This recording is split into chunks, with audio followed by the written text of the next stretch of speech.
1 মাস পরে কপি করে সবগুলো নিয়ে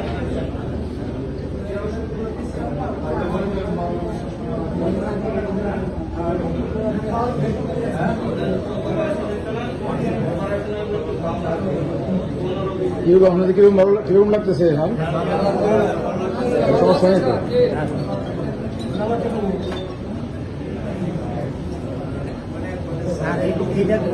একদম তাই না? মাসাল্লাহ ভালো হয়ে যাবে, আরো ভালো হবে কিছুদিন পরে, আরেক মাস পরে দেখবেন ইনশাল্লাহ সব ভালো হবে।